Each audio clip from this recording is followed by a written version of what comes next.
Hello everybody, and what is happening, and welcome back to another video. So as I promised you guys, I was going to make an abridged version, pretty much an English translated version of what Zinedine Zidane had to say in the press conference for the match preview, or for the before the match of Real Madrid versus Levante. So the first question that I was able to glean from the press conference was from Alfonso Torres from Real Madrid television. And he said, or he asked, after the international break, you will only be able to train once with the team. How complicated does that make things to prepare? Zidane replied, it's complicated and that's it. We know the situation. We're not happy with it, but that's that. We know the rival has had 15 days to prepare, but this is the situation. We have incorporated the players this week, and until now, there are 3 players who will be in the training. But we're the same, and we'll have to be ready for tomorrow. So obviously Levante have had 15 days to prepare for this. I mean, they didn't, most of those players are not on international duty. Most of our players are, unfortunately. That's just how it is. Hopefully we do get something. Hopefully we do get a result in this game, but we'll have to see how it goes. The next question was, how do you analyze Modric's injury? Did you think going on the international break has resulted in his injury? And Zidane didn't really want to surmise anything. He just kind of said, I don't know. I wasn't there with him. I don't think so. He sat 2 games in 3 days. And, well, now we can't extrapolate, but we hope Luka recuperates quickly for us. But the fact that he is injured and he can't play tomorrow is something we'll have to accept. So 2 games in 3 days for a 34-year-old makes absolutely no sense. I think that had a major part in, with the fact that he got injured. So hopefully Luka does come back quickly, but as we know, I think he has something like an adductor injury. I don't think he will be back in the short term. Unfortunately, we'll have to do without him. And as someone mentioned yesterday, I think it was Abdullahi, that Valverde is injured as well. We're going to be very, very thin in midfield, so it's definitely going to be tough these next few, I would say, days for us. And the next question I wanted to go over was, in the last few weeks, so the question that was asked was, in the last few weeks, there's been stories of Sergio Ramos about him not being focused, a little slow, not being fully focused. Do you think he is 100% fit? And I was quite surprised to see a question like that. I hadn't seen anything of Ramos, no stories like this, but I guess there had been some stories that Ramos was lacking professionalism or something along those lines. And what Zinedine Zidane had to say was, I don't need to talk about him and his story at Real Madrid currently, what he's done, here, what Sergio Ramos is doing at Real Madrid. The people know, besides the people who don't like Ramos, and that won't change. But the others know that the player, he's not here just for Madrid, but he's also doing it in Spain as well. And he'll continue being in contention for Madrid. He'll stay here, and he said himself he wants to retire here. He doesn't tire of giving his all, and I'm sure that's what we'll continue seeing from Ramos. So obviously I did give some stick for Sergio Ramos in the preseason, but I thought so far in the season he's been our best defender, with Varane having, a kind of up and down kind of form. Sergio Ramos would be, I wouldn't say he's going to be, you could argue he's key to this season, but what I have to say is that he's currently our best defender. I just don't see anyone else that's doing a better job than him. And, currently he's in his, he's in his 30s, and he's still doing quite a decent job. So, we got to give him that. I don't understand why there were stories about him not being fully focused. I thought so far he's been one of our best defenders. So I really don't understand the situation with that. As for preseason, that's past. We just have to, put that in the past, and now we just look to move on. And I think Sergio Ramos is still an important, piece to Real Madrid's, I would say, success. Even, you can even argue going forward. I think Sergio Ramos, he still could potentially give us a couple of years at Real Madrid. So the next question I wanted to address was, or the next question that was talked about was the injury situation at Madrid. So obviously we've had a lot of injuries at Real Madrid. It's kind of been a situation that's been talked a lot about in the press and even amongst the fans. So one question was, 8 injuries already. Do you know what's going on? Is there more information? And the answer was no, because in the end, all the clubs have this problem, especially at the beginning of the season. It's true that having a lot of international players, these players never stop. We work hard. We confide in the staff. We have, because they're the best.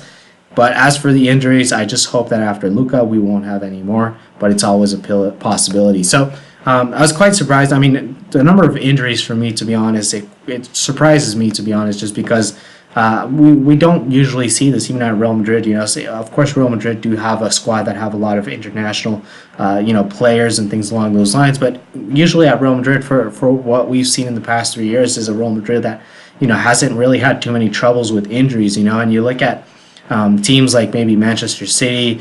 You look at top teams; they don't really have too many injuries. So there's got to be something else to these injuries than just these players never stop. I'm sure there's something else, and I'm sure Zinedine Zidane is going to be looking to further assess that situation. The next question was about Keylor Navas and Areola. So obviously, Keylor Navas leaving PSG, Areola coming to Real Madrid on loan. There was a question about that. I wasn't able to get the question too much, to be honest. But the response from Zidane was, the important is that we have the current squad, and the only thing I can do is wish the best for Keylor Navas and Alphonse Areola. We have this squad and we'll do the best possible. As people are saying, I mean, there's a little bit of apprehensiveness when it comes to Alphonse Areola, just because he is one to make a few mistakes. He is, I think, as Jonas was saying, he is kind of a curious. But you look at the end of the day, we do have Areola and Courtois, and now we'll just have to see what happens. For me, I would like to see Areola as the number one goalkeeper. Let me know in the comment section what you guys think of Areola.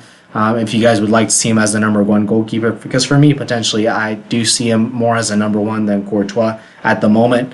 Hopefully Courtois can come good, but so far it just hasn't, he just hasn't showed it. And I think at Real Madrid, you always need to be at the top level. And if you're not at the top level, then you will have to be dropped. And I think with Courtois at this point, he just needs to be dropped, I think, for me. But maybe that's just subjective more than anything else. Next question was, does Zidane today see Bale a different way than the one in June? So obviously Zidane had problems with Bale, earlier in the summer. Obviously Bale was going to leave and things along those lines. And the reply was, it's the same. Bale has always had world-class abilities.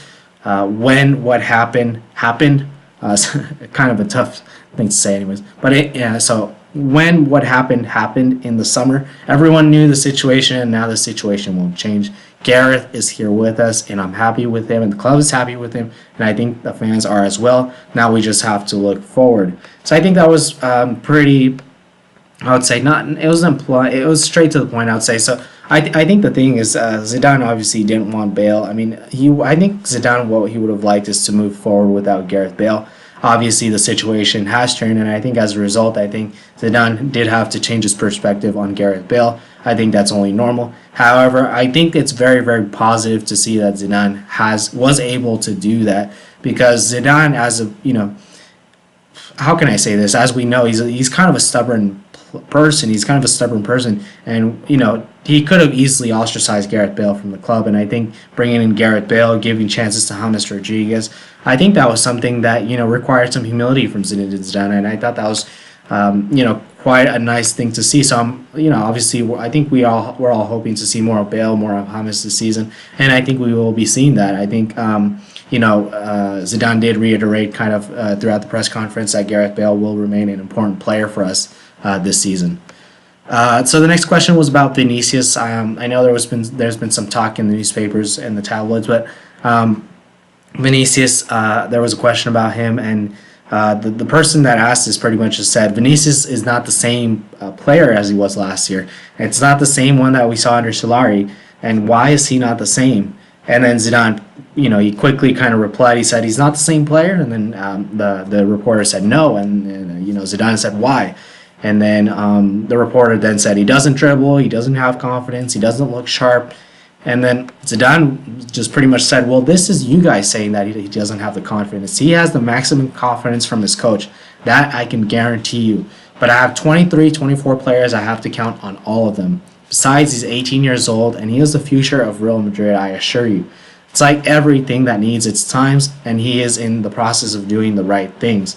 But I count on him like with everyone else. Sometimes he won't play because someone else will play. Only 11 players can start. I do have the confidence in Vinicius. He's a good player, and I'll count on him. So I think, look, this is normal, I think, for me. Look, for me, Vinicius, I would have liked to see him on loan. I would have liked to see him on loan this season. I knew this season wasn't going to be a good one for Vinicius, and the reason I say that is because, look, you look at Gareth Bale's second season at Real Madrid, it was the same exact thing. He just had a bad season. and that's just how it works. How can I say this? The learning trajectory, or the learning, the curvature, you're not going to learn on an upward slope all the time. It's going to be up and down. And the Vinicius at this moment, it's just kind of on a downward slope. And look, he's young. He's 18, like Zidane was saying, 18 years old, very, very young. He should have gone on loan. He didn't go on loan. And now it's just we just have to try to look for ways to play him, really, because he just needs that experience. He just needs to be played, Vinicius. He's still a youngster, and if he doesn't get playing time, his development will be hampered. However, I think Zidane has very good faith in Vinicius. I think he said he's the future at Madrid, so obviously there is some place for Vinicius. But at the moment, in this present time, Vinicius is not ready. He's not good enough for Real Madrid. However, what I do have to say as a counter argument is that Vinicius does need some playing time, and we just have to look for playing time for Vinicius. So hopefully we do see more of that from him. So there's a couple more questions, and I'm going to end it there. The next question was, there's some feeling amongst the Madrid fans that there is a lack of depth in the midfield position for the team. This seems to be further consolidated by Modric's injury. And do you think these feelings are justifiable? And he says, it's not that I don't understand, but these are the players I have available, and that's it. The rest we can't talk about because this is the squad we have. And their last question was about Hazard at the Bernabeu, and Zidane just said, I think we'll have to be slow with him. He's been out for 3 weeks. We must take it with calmness, but he's prepared, and that's the most important thing. So I think he just, he's trying to downplay the Eden Hazard thing. Look, Eden Hazard, at the end of the day, world-class player, but he's not a next Ronaldo. He's not anything like that. He's going to be very, very different from Ronaldo. So I think we just have to take it a bit slow with Hazard, and also he's going to be adapting to a new league. Of course, he's had a lot of experience in Europe and things along those lines, but nonetheless, he will have to adapt. It's very, very different setup, so it's going to take a little bit of time. So I think he'll adapt fairly quickly. I just think, like Zidane said, we should take it with calmness. So that's all I have for you guys today. Really, just really to summarize that match, I would say preview for the Real Madrid versus Levante game, or the press conference, I should say. And that's all I got for you guys today. So thank you guys so much for watching, and have a good day.